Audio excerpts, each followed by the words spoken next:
বিএনপির পক্ষ থেকে ২০ কোটি টাকারও বেশি নগদ এবং ত্রাণ সহায়তা দেওয়া হয়েছে বন্যা উপদ্রুত অঞ্চলে। কেন্দ্রীয় নেতাদের উপস্থিতিতে এসব ত্রাণ দেওয়া হয়। ত্রাণ সহায়তা নিয়ে গেছে বিএনপির সহযোগী সংগঠনের নেতাকর্মীরাও।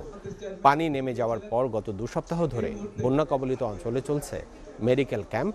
সেখানে বিনা পয়সায় ওষুধ সরবরাহ করা হচ্ছে। এখনও ৭ কোটিরও বেশি টাকা ত্রাণ তহবিলে জমা আছে জানিয়ে ডাক্তার জাহিদ জানান, এই অর্থ দিয়ে বন্যার্তদের পুনর্বাসন করা হবে। এদিকে বিএনপির স্থায়ী কমিটির সদস্য সেলিমা রহমান বলেন, এখনও ষড়যন্ত্র শেষ হয়নি। ভারতে বসে স্বৈরাচারী শেখ হাসিনা দেশের বিরুদ্ধে ষড়যন্ত্র চালিয়ে যাচ্ছে।